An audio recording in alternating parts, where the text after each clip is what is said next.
보실 하나님 말씀은 민수기서 13장과 14장 두 장에 걸쳐서 함께 은혜의 말씀을 나누기를 원합니다.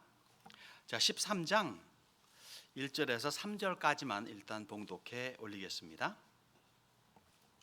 여호와께서 모세에게 말씀하여 이르시되 사람을 보내어 내가 이스라엘 자손에게 주는 가나안 땅을 정탐하게 하되 그들의 조상의 가문 각 지파 중에서 지휘관 된 자 한 사람씩 보내라. 모세가 여호와의 명령을 따라 바란 광야에서 그들을 보냈으니 그들은 다 이스라엘 자손의 수령된 사람이라. 자, 질문 하나 하겠습니다. 가나안 땅에 정탐꾼을 12명을 보내는데 하나님께서 보내신 걸까요? 이스라엘 백성들이 먼저 보내자고 한 걸까요? 본문을 읽으면은 너무 답이 당연하죠. 그런데 이렇게 질문한다는 얘기는 반전에 뭐가 있겠다 싶어가지고 거꾸로 말하는 분들도 계시고, 네, 신명기서를 보면요 이런 말씀이 있습니다. 너희가 다 내 앞으로 나와 말하기를 우리가 사람을 우리보다 먼저 보내어 우리를 위하여 그 땅을 정탐하고 어느 길로 올라가야 할 것과 어느 성읍으로 들어가야 할 것을 우리에게 알리게 하자 하기에. 신명기서는 40년의 광야 생활이 끝난 다음에 모세가 새로이 들어가야 될 새로운 세대들에게 더 정확한 정보를 알려주고 40년 전에 주어진 율법을 다시 기억나게 해서 가나안 땅 들어갈 적에 여호와 하나님을 잊지 말라고 당부한 두 번째 율법이라 해서 두 번째의 율법이라는 의미의 그러한 신명기를 썼죠. 그렇게 따진다면 오늘 본문에 나와 있는 하나님께서 모세에게 정탐꾼을 보내라 하는 것과 신명기에 나와 있는 이스라엘 백성들이 모세에게 나와서 정탐꾼을 보냅시다 할 적에 그 무게는 신명기서가 더 맞다고 생각할 수가 있겠습니다. 그렇다면 하나님께서 이스라엘 백성들의 요구를 들어주신 것이 여기 오늘 읽은 민수기에서 발견할 수 있다 보겠죠. 사실 하나님께서는 종종 그렇게 하시고 항상은 아니지만 많은 케이스가 인류의 삶에 인생에서 그렇게 유도하시는 것을 보게 됩니다. 아마도 가장 좀 안 좋은 예가 있다면은 바로의 마음가짐이었겠죠. 그래서 그 출애굽기서를 보게 되면요, 바로가 마음을 강팍하게 하여 완악하게 하여라는 표현이 있는가 하면은 하나님께서 바로의 마음을 완악하게 하여라는 표현도 교차로 나옵니다. 무슨 말인가 하면은 바로가 마음을 완악하게 한 것을 주님께서는 그대로 완악하게 내버려 두었다라고 이렇게 표현할 수가 있겠습니다. 하나님만이 아시는 그 한계를 주님께서 그렇게 사용하신다 볼 수 있겠죠. 사실 발람 케이스도 그러지 않습니까? 분명히 읽어보면은 하나님께서 원하지 않으면 안 가겠습니다 그랬는데 하나님께서는 가 그랬어요. 그래서 가는데 또 천사가 칼 빼들고 죽이려고 하는 것, 뭐 그런 사건이 있고, 그래서 몰랐습니다. 그 안 갈게요. 그러니까 또 가 그러시고, 도대체 뭐냐 하면은 발람은 정말 가고 싶고, 그리고 황금의 눈이 멀었는데 하나님께서 못 가게 하심에도 불구하고 가고 싶어 하니까 가게끔 허락하신 거다, 그렇게 생각할 수 있겠죠. 이스라엘이 왕을 구할 때도 그래요. 여호와께서 택하신 사람을 봐라 할 적에 사울 왕이 나타났습니다. 그런데 사람이 택한, 사람이 원한, 사람이 이러한 사람이 가장 이상적이다 한 그러한 사람을 세우신 거예요. 그러니까 사람이 원했고 하나님이 자 내가 택한 자를 봐라 하면서 사람의 소원을 이루어 주신 것을 볼 수가 있습니다. 그 결과는 결국 안 좋게 끝났죠. 좀 좋은 예가 있다면은 소돔성 사건이에요. 아브라함을 만났습니다. 불어 만나신 거죠, 일부러. 그래가지고 나 소돔성 간다, 싹쓸이 해버릴 거다. 무슨 말이겠습니까? 아브라함으로 하여금 롯을 구해내게 하시는. 그래서 아브라함이 기도하지 않습니까? 하나님 50명이면 어떨까요? 50명의 의인만 있으면 괜찮지 않을까요? 그래 봐줄게. 45명이면요? 그래 봐줄게. 40명은요? 그래 봐줄게. 30명, 20명, 10명은요? 그래 봐줄게. 그게 6번째 간구한 겁니다. 하나 더 세븐을 채웠으면 한 명은 어떨까요? 할 적에 그래 했을 텐데 6번에서 끝나버렸죠. 하나님께서는 구원코자 하시는 사람을 통해서 구원하신다는 거예요.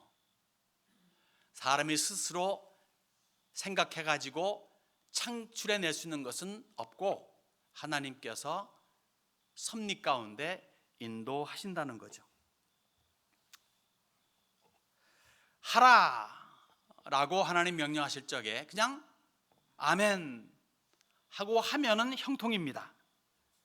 그런데 잔꾀 부리다가 사람의 잣대에서 어떻게 그냥 가라고 해서 그냥 가겠냐, 뭔가 우리가 좀 텐저블한 뭔가를 우리가 좀 손에 쥐어야 되는 거 아니겠냐, 정탐꾼 보내서 거기에 허허실실을 보고 그리고 그 다음에 들어가도 되지 않겠냐 하는 그러한 자세, 그러한 잔꾀를 부리다가 40년의 광야 생활을 자초한, 편히 말한 헛똑똑을 오늘 잠세히 살펴보고자 합니다. 첫 번째 우리가 읽어볼 것은요, 다수의 의견이 소수의 진리를 넘어선다는 겁니다. 이긴다는 거죠. 각 지파에서 엄정선정한 한 사람, 12명의 정탐꾼이 보내짐을 당합니다. 40일 동안 정탐하고 되돌아오죠. 그리고 보고를 합니다. 25절로 29절까지 제가 잠시 읽어드리겠습니다. 40일 동안 땅을 정탐하기를 마치고 돌아와 바란 광야 가데스에 이르러 모세와 아론과 이스라엘 자손의 온 회중에게 나와 그들에게 보고하고 그 땅의 과일을 보이고 모세에게 말하여 이르되 당신이 우리를 보낸 땅에 간즉 과연 그 땅에 젖과 꿀이 흐르는데 이것은 그 땅의 과일이니이다. 그러나 그 땅 거주민은 강하고 성읍은 견고하고 심히 클 뿐 아니라 거기서 아낙 자손을 보았으며 아말렉인은 남방 땅에 거주하고 헷인과 여부스인과 아모리인은 산지에 거주하고 가나안인은 해변과 요단가에 거주하더이다. 12 정탐꾼이 함께 돌아다니면서 탐지한 가나안 땅에 대한 견해, 평가는 같습니다. 다행이죠. 이렇게 저렇게 딴말하지 않고 와 정말 그렇습니다. 젖과 꿀이 흐르는 땅입니다. 보세요. 포도송이를, 이 석류를, 이 무화과를 보세요. 그런데 문제가 하나 생겼네요. 그 땅에 거주하는 사람들은 강대할 뿐만 아니라 그들이 거주하는 성읍도 하늘 높게 치솟아 올라 있습니다. 게다가 두려운 아낙 자손들도 거기에서 거주하고 있습니다. 틀린 말은 아니니까 여기까지 맞았어요. 괜찮아요. 좋습니다. 그런데 이제 문제가 생기는 거죠.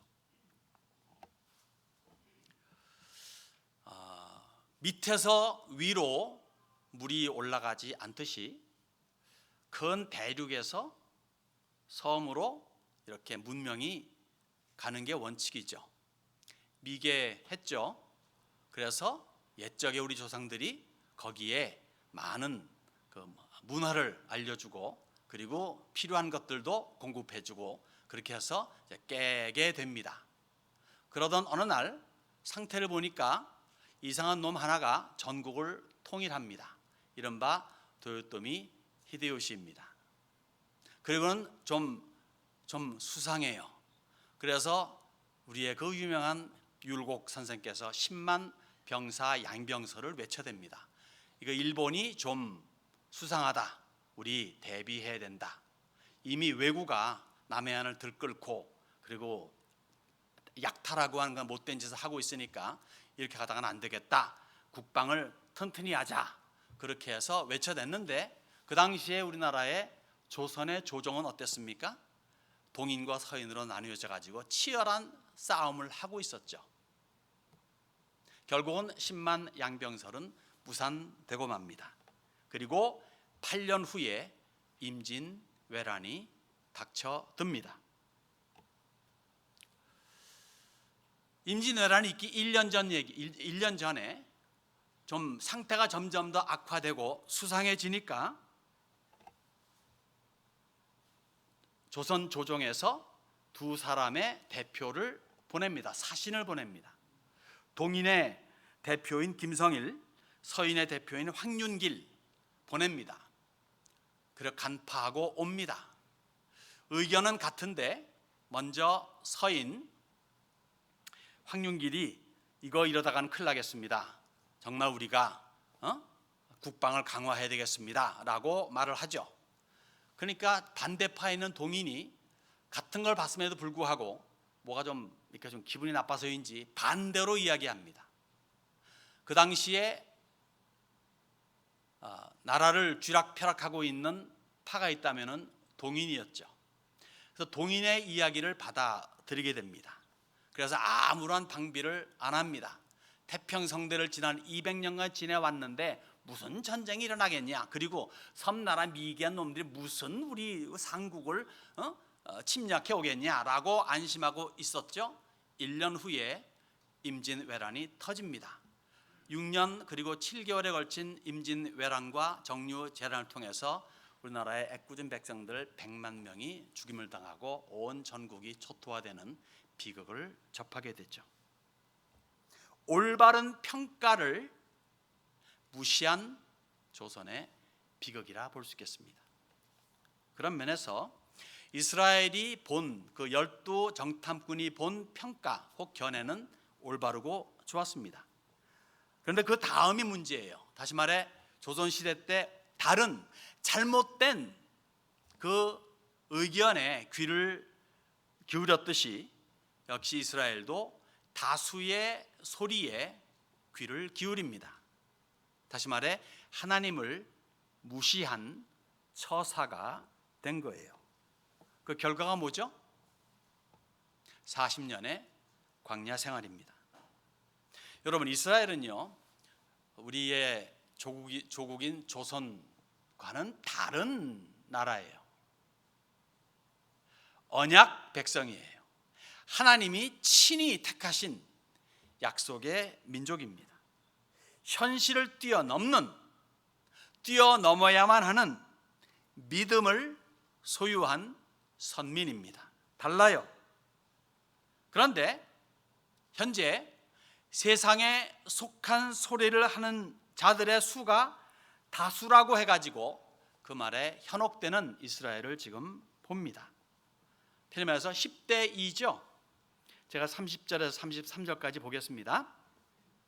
갈렙이 모세 앞에서 백성을 조용하게 하고 이르되 우리가 곧 올라가서 그 땅을 취하자 능히 이기리라 하나 그와 함께 올라갔던 사람들은 이르되 우리는 능히 올라가서 그 백성을 치지 못하리라 그들은 우리보다 강하니라 하고 이스라엘 자손 앞에서 그 정탐한 땅을 악평하여 이르되 우리가 두루 다니며 정탐한 땅은 그 거주민을 삼키는 땅이요 거기서 본 모든 백성은 신장이 장대한 자들이며 거기서 네피림 후손인 아낙 자손의 거인들을 보았나니 우리는 스스로 보기에도 메뚜기 같으니 그들이 보기에도 그와 같았을 것이니라. 뭐 사실 다수가 진리 내지 현실 사실을 이기는 케이스는 사실 왕왕 있습니다. 우리가 사는 현대 사회에서 우리는 왕왕 보아왔습니다. 아마도 이것이 민주사회의 한계일 거예요. 민주주의의 한계가 이거겠죠. 많은 사람의 의견이 종합되어서 최대로 아름다운 결론을 맺었다 할지라도 종종 틀릴 수가 있습니다. 자, 이스라엘 백성들 현실을 맞닥뜨립니다. 작은 산봉우리가 앞에 나타났습니다. 그러니까 어떻게 됩니까? 하나님의 형상이 그들 앞에서 사라지고 맙니다. 백성들이 웅성거리기 시작합니다. 웃자면 좋노? 앞에는 이렇고 또 지금 우리가 1년 동안 살아온 것은 이렇고 웃자면 좋노? 당연히 갈렙이 분연히 일어나가지고 외치죠. 정의해, 내 말 잘 들어봐. 가서 차지하자. 우리가 분명히 이긴다. 10명은 이구동성으로 이렇게 말합니다. 아니야, 못돼. 그들은 우리보다 강해. 게다가 장대한 자손, 아낙 자손들도 있어. 우리는 그들에 비하면 메뚜기여. 우스갯소리 한마디 할까요? 한국에 메뚜기라고 하는 별명 가진 사람이 있어요. 우리나라 최고의 인터테이너입니다. 메뚜기가 약한 게 아니더라고요. 농담 비슷하게 했습니다. 자, 그렇게 어쨌든 세상의 잣대를 들이미니까 이스라엘은 하늘이 무너진 양 울고 불고 난리입니다. 제가 14장 1절에서 10절까지 그 상태를 읽어드리겠습니다. 온 회중이 소리를 높여 부르짖으며 백성이 밤새도록 통곡하였더라. 이스라엘 자손이 다 모세와 아론을 원망하며 온 회중이 그들에게 이르되 우리가 애굽 땅에서 죽었거나 이 광야에서 죽었으면 좋았을 것을 어찌하여 여호와가 우리를 그 땅으로 인도하여 칼에 쓰러지게 하려 하는가? 우리의 처자가 사로잡히리니 애굽으로 돌아가는 것이 낫지 아니하랴? 이에 서로 말하되 우리가 한 지휘관을 세우고 애굽으로 돌아가자 하매, 이거는 반역이죠. 이건 반역입니다. 모세와 아론이 이스라엘 자손의 온 회중 앞에서 엎드린지라 그 땅을 정탐한 자 중 눈의 아들 여호수아와 여분네 아들 갈렙이 자기들의 옷을 찢고 이스라엘 자손의 온 회중에 말하 이르되 우리가 두루 다니며 정탐한 땅은 심히 아름다운 땅이라. 여호와께서 우리를 기뻐하시면 우리를 그 땅으로 인도하여 들이시고 그 땅을 우리에게 주시리라. 이는 과연 젖과 꿀이 흐르는 땅이니라. 다만 여호와를 거역하지는 말라. 또 그 땅 백성을 두려워하지 말라. 그들은 우리의 먹이라. 그들의 보호자는 그들에게서 떠났고 여호와는 우리와 함께 하시느니라. 그들을 두려워하지 말라 하나 온 회중이 그들을 돌로 치려 하는데 그때에 여호와의 영광이 회막에서 이스라엘 모든 자손에게 나타나시니라. 사실 지난 1년 동안 하나님께서 이스라엘 자손들에게 어떻게 하셨어요 도대체? 애굽을 초토화시키고 출애굽시켰지 않았습니까? 바다를 갈랐잖아요. 1년 내내 광야 생활을 하면서 만나를 매일마다 베푸셨잖아요. 그걸 매일마다 접한 사람들이에요. 뭐 수십 년 전 얘기도 아니고 바로 1년도 안 된 가까운 그러한. 그리고 가나안 땅 보세요. 가나안 땅은 누구의 세력권 하에 있습니까?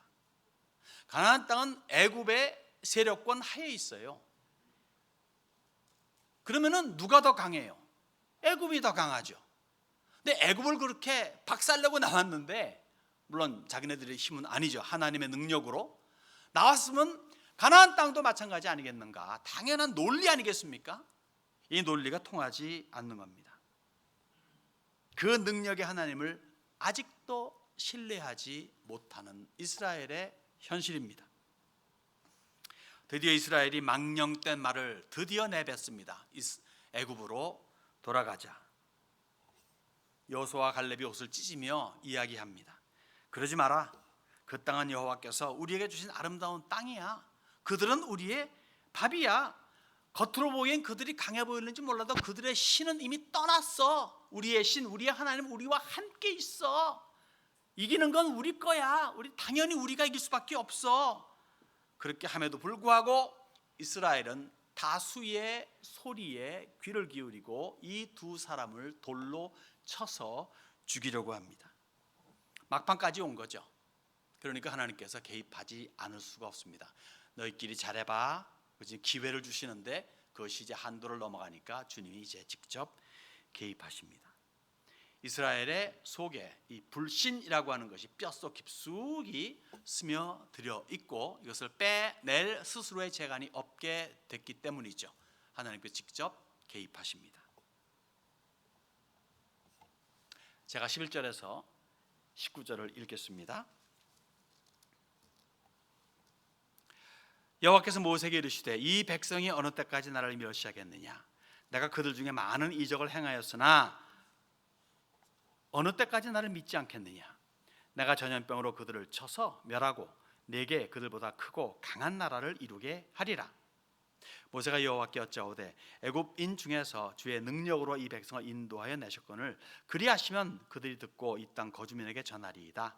주 여호와께서 이 백성 중에 계심을 그들도 들었으니 곧 주 여호와께서 대면하여 보이시며 주의 구름이 그들 위에 섰으며 주께서 낮에는 구름 기둥 가운데에서 밤에는 불 기둥 가운데에서 그들 앞에 행하시는 것이니이다. 이제 주께서 이 백성을 하나같이 죽이시면 주의 명성을 들은 여러 나라가 말하여 이르기를 여호와가 이 백성에게 주기로 맹세한 땅에 인도할 능력이 없었으므로 광야에서 죽였다 하리이다. 이제 구하옵나니 이미 말씀하신 대로 주의 큰 권능을 나타내시옵소서. 이르시기를 여호와는 노하시기를 더디하시고 인자가 많아 죄악과 허물을 사하시나 형벌 받을 자는 결단코 사하지 아니하시고 아버지의 죄악을 자식에게 갚아 3세대까지 이르게 하리라 하셨나이다. 구하옵나니 주의 인자의 광대하심을 따라 이 백성의 죄악을 사하시되 애굽에서부터 지금까지 이 백성을 사하신 것 같이 사하시옵소서.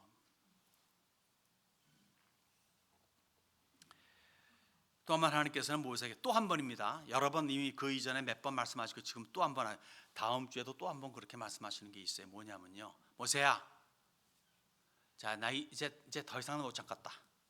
이스라엘을 없애버리고 모스라엘 만들어 줄게. 또 한 번 오퍼를 내시는 거예요. 그런데 모세는 똑같은 자세로 또 중보하는 겁니다. 용서해 주세요. 주의 이름과 영광을 위해 이들을 용서해 주세요. 여기 모세가 이렇게 중보하는 기도, 용서를 구하는 기도에는요, 참 재미있는 것이 하나 있어요. 잘 파악하시면은 용서를 해달라고 하는 그 근거가요, 이스라엘 백성들이 약하고 불쌍하고, 아시잖아요. 노예 근성 아시잖아요. 그리고 수백 년 동안 그저 눌려 살았기 때문에 좀 그런 거 있잖아요. 자발적인 생각하지 못하고 그냥 주는 것만 얻어먹었던 그런 그 기질이 남아 있잖아요. 불쌍하지 않습니까? 약하지 않습니까? 용서해 주세요라고 그렇게 기도한 것이 아닙니다. 그의 용서를 구하는 기도의 내용은 전적으로 하나님의 성품에 기인합니다. 자비하시고 노하기를 더디하시고 하는 그러니까 성품에 기인하고 또 주의 명성과 영광에 근거를 둡니다. 만일 이들을 멸하시면 주님의 그동안의 그 애쓴 수고가 어떻게 되겠습니까? 이방인들이 뭐라고 말하겠습니까? 주님의 영광이 가려지는 거 아니겠습니까? 주님의 명성에 먹칠하는 거 아니겠습니까? 하면서 전적으로 용서의 근거를 하나님으로 맞추는 거예요. 야, 얘네들 아시면 불쌍하잖아. 이게 아니에요. 전적으로 하나님의 영광을 위해서, 그리고 하나님의 성품 때문에 이렇게 놀라운 이적과 기사로 우리를 여기까지 인도하셨는데 주변 국가 다 알면은 이거 무슨 꼴입니까? 이거예요. 하나님의 무능력을 비웃잖아요. 그러나 주의 인자하심은 끝이 없잖아요. 주의 인자하심을 두고 다시 한번 간구하는데 용서해 주세요. 어찌 용서 안 하시겠습니까? 우리가 여기서 배울 점이 있죠. 여러분과 저의 기도는 어떤 기도가 주를 이룹니까? 내가 중심이 된 나의 원함을 관철시키고자 하는, 나의 필요를 채우고자 하는 기도입니까? 아니면은 하나님의 영광을 나타내고자 하는 기도입니까? 나와 내 가정이 잘 되기를 원하죠. 밤낮 저도 기도하는 게 그겁니다. 잘 돼야죠.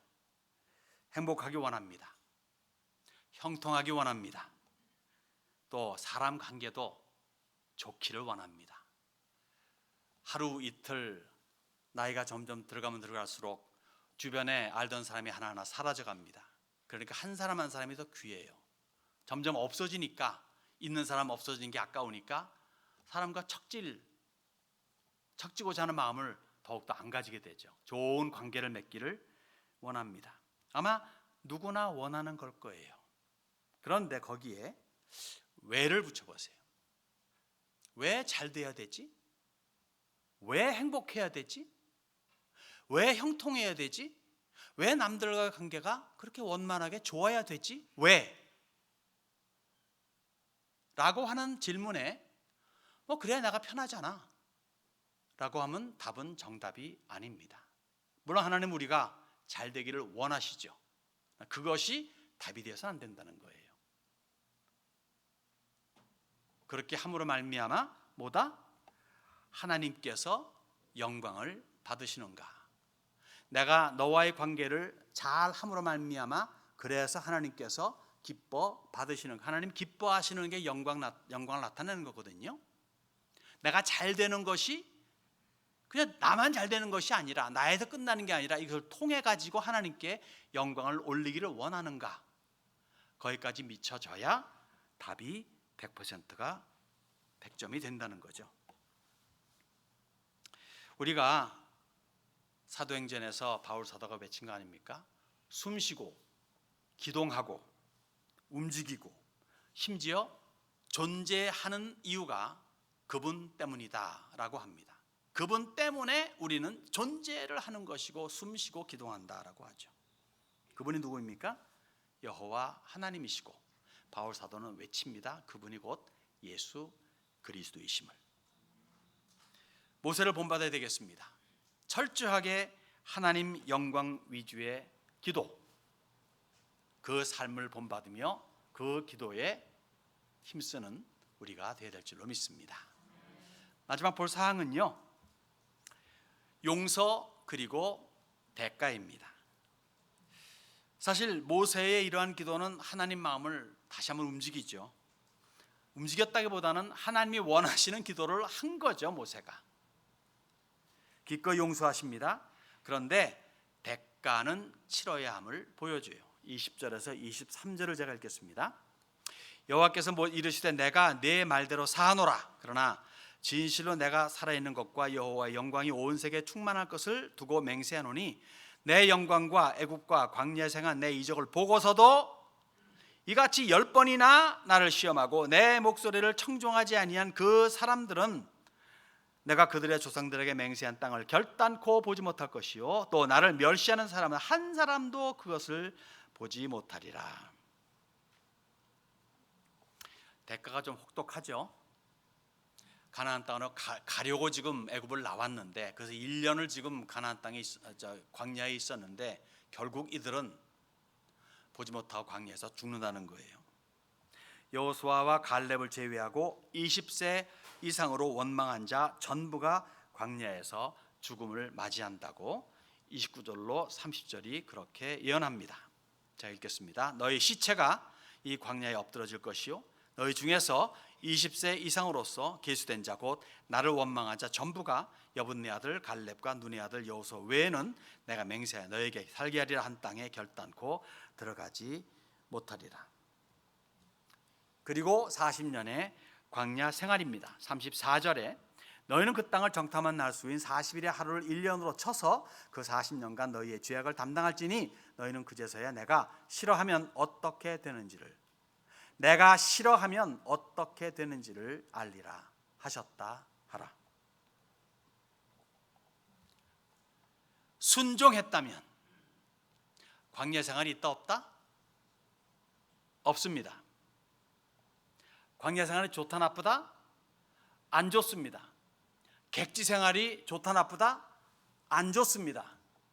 정착되어서 약속된 땅에 빨리 들어가 가지고 살고 행복한 것이 가장 좋은 겁니다. 순종했다면 그렇게 되는 건데 그렇지 않기에 광야 생활 40년입니다. 하나님께서 은혜를 베풀고 인애를 베푸셨기에 그래도 만나를 선물로 받았고 외적들의 침입이 없었고 그 광야 생활하면서 그 광야의 깡패들이 감히 건드리지 못하게 그렇게 막아주었기 때문에 망정이지, 그렇지 않으면 40년 광야에서 지리멸리할 수도 있었던 거예요. 또 순종했다면 손쉽게 가나안 땅 정복하지 않았을까요? 가나안 땅 진군 40년에 진군하는데 앞에서 깔짝깔짝 대던 그런 못된 놈들이 있었어요. 근데 그 사람들이 사실은 약한 사람들이 아니었습니다. 두 아모리네 왕 시혼과 바산 왕 옥입니다. 옥은요 사실 그렇게 무서워했던 아낙 자손이에요. 장대한 자입니다. 그 두 나라를 그냥 순식간에 초토화시켜 버립니다. 특히 바산 왕 옥의 땅에는 60개의 성읍이 있었다 그랬어요. 60개 성읍, 성이 둘러서요. 게다가 동네들도 많이 있다 그래요. 그거를 그냥 순식간에 다 없애버려요. 그렇게 깨끗이 쳐버릴 정도로 강력한. 순종했다면은 그렇게 가나안 땅 들어가서도 순식간에 할 수가 있었던 겁니다. 결국 그렇게 했습니까? 그렇게 못했죠. 순종했다면 350년에 암울한 사사시대가 펼쳐지지 않았을 겁니다. 밤낮 그냥 뭐 어떤 때는 암몬 사람에게서 어떤 때는 블레셋 사람에게서 쳐눌리고 그다음 기브온 사람 아니 뭐죠 어쨌든 간에 그런 나라들에서 이제 짓눌리고 그다음에 또 몇 년간 또 고생하고 그런 일이 없었을 거예요. 그런 자들이 애초부터 가나안 땅 들어가서 다 명령대로 다 밀어버리고 말살시켰다면은 그런 시가 안 남았을 텐데 물리쳐내지 못하고 함께 살았기 때문에 나중에 그들이 옆구리에 가시가 된 거죠. 순종했다면은 그랬는데, 그리고 순종했다면 왕을 세워가지고 뭐 등등 한 거 없이 12지파가 서로 협력하는 가운데 아름다운 그런 그 부족 관계를 이루고 그 다음에는 온 세계 제사장 국가가 돼가지고 존경받으며 행복했을 텐데 순종하지 않아서. 그래서 여기 한 문구를 우리가 생각해 봐야 됩니다. 내가 싫어하면, 하나님 말씀이 있었죠. 내가 싫어하면. 참 두려운 문구예요.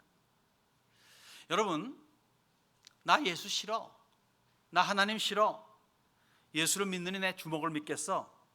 약해 빠지기는 뭐 그런 종교에 심취를 해. 약한 자들이 하는 짓이지, 약한 부녀자들이나 뭐 하는 짓이지. 여러분 이런 말을 들어봤을 겁니다. 창조? 무식한 사람 같으니라고. 과학적으로는 그래도 진화잖아, 진화. 부활? 아이고 말도 안 되는 소리가 앉았네. 죽으면 끝이지, 몽땅 만들어낸 거짓말이야 라고 무지한 말로 짓거려대도 참작의 여지는 있습니다. 사람이 뭐라 해도 하나님은 크신 분이시거든요. 그런데 하나님께서 나 이거 싫어 하시면은 이건 정말 무서운 겁니다. 그것은 곧 소망절단이요 영원한 형벌을 가져오기 때문이죠. 오늘도 하나님은 다행히도 세상을 이처럼 사랑하십니다. 아직도 독생자 예수 그리스도의 십자가의 구원은 효력 만점입니다. 모든 믿는 자에게 구원을 베풀어 주십니다. 그러나 때가 되어 가지고 이제 그만 하시면은 정말 끝입니다. 소망 절단입니다. 영원히 소망 절단입니다. 그날이 가까이 다가오고 있다. 믿으십니까? 매우 가까이 다가왔습니다. 온 세계 불신의 세상에 임하는 심판이 매우 가까이 다가왔죠. 불신에 대한 대가입니다. 그 대가는 무시무시합니다. 성경에 기록되어 있습니다. 그 최종 장소는 유황불이 영원히 타오르는 지옥입니다. 이 지옥은 누구를 위해 만들었다? 불신자들을 위해 만든 것이 아니라 마귀와 마귀를 따르는 귀신들을 위해서 만들어 놓은 장소예요. 그들이 영원히 형벌 받을 곳, 그곳에 함께 합류하게 됩니다. 누가? 불신하는 사람들이. 얼마나 무서운 장소이겠습니까? 거기에 절대로 가는 이 없고 우리 주변에 우리가 아는 사람들 가운데 가는 사람 없도록 해야 되겠습니다. 말씀 마치겠습니다. 일반적으로 다수의 의견이 존중받아 마땅합니다. 그러나 신앙의 세계에서는 아닐 수가 있어요. 소수의 외로운 신앙의 소리에 귀를 기울일 수 있어야 합니다.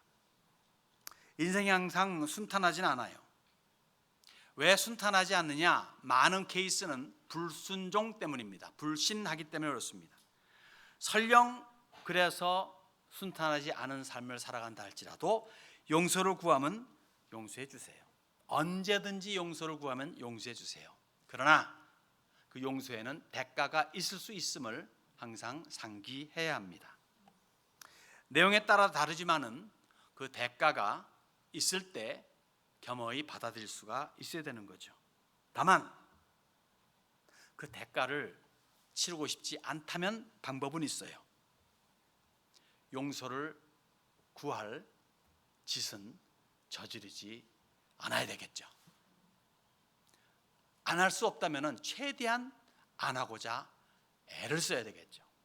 애쓰지도 않고서 왜 내게 이런 어려운 일이 닥칩니까? 라고 하는 것은 이거는 안 되는 소리입니다. 대가가 있습니다. 대가를 치르지 않기 위해서는 불순종하지 마시고 순종의 삶을 살고, 정이 일이 벌어졌다면 겸허히 주님 앞에 나아가서 주님의 용서를 구하고 그 대가를 좀 줄이는 우리 세미안이 그러한 멋진 순종의 성도들의 집합체가 되기를 예수님의 이름으로 축원합니다.